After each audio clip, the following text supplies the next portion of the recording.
I'm Dr. Barry Goodfield. I'm a psychotherapist, I'm a psychologist, I'm a profiler. I've been doing it for about 35 years. I've done it on 5 continents. I've written a bunch of books, and a couple of those books profiled the last 2 presidential elections, looking at everybody, Democrat, Republican. It didn't make any difference. I'm looking at their behavior that is observable and testable.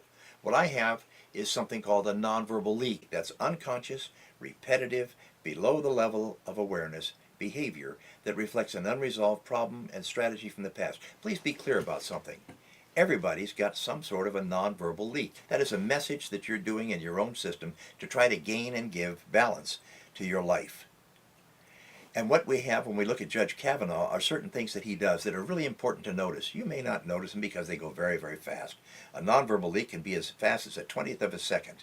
Judge Kavanaugh doesn't like to be involved in controversy. He makes a living at it. He's a guy who does that. But when he's under great pressure, what he does is this. I just did it.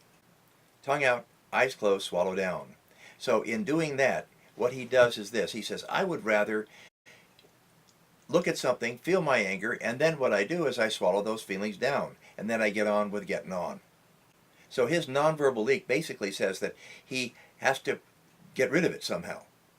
How does he do it? Intellectualization. Well, you heard it in the hearings. Anytime anybody raised a question, he could cite the law and almost the text right out of the book. And I think that also, when you think about Dr. Ford, she has her concerns and her allegations, and they're important to be seen. So both of these people need to be respected and need to be given that. I used a couple of the basic principles that are in the art of war. Those are 2. One of them has got to do with being able to fight your battle but not look like you're at a war when you're doing the fighting. And the other one is to use all kinds of ways of diverting and changing people's perceptions about what you're doing, to misguide and to misdirect. So these things are part of the technique and the tool that's being used here. It's brilliant, it's old, and it's really wrong. Here's the 12-step program to derail Kavanaugh's appointment.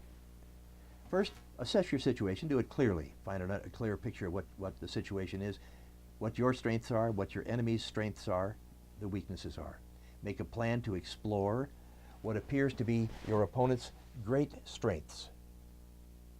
Find out the strong points. His character certainly is one of his strong points. His integrity is certainly one of his strong points. And his belief in himself and his belief in what he calls justice is his strong point.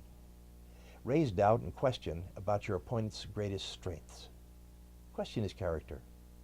Make a plan to mystify, mislead, and to surprise your adversaries. Generate doubt by remembering Sun Tzu's principle that the supreme art of war is to raise doubt and to do it in such a way that looks like you're not doing that.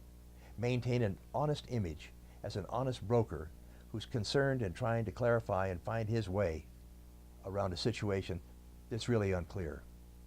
Create doubt in others regarding the motivations of fellow Republican judicial members on the committee.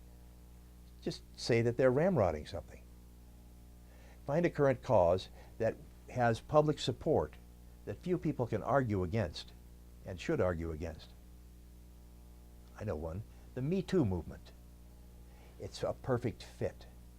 Present the get rid of Kavanaugh message as a patriotic quest for seeking truth by fellow Americans on a committee. Spread the message out on media platforms as much as you can, as quickly as you can, and as loud as you can. And point number 12,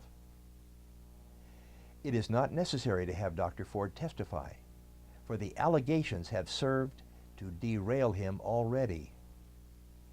You see, it's not just justify, it's not just justice, it's the idea of being able to win by innuendo, win by besmirching character, and not be involved in this because you're really concerned about the truth.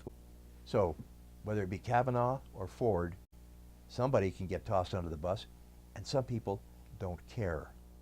I'm Dr. Barry Goodfield. If you'd like to know more about what I've said and what I'm doing, please go to the goodfieldinstitute.com and read about it there.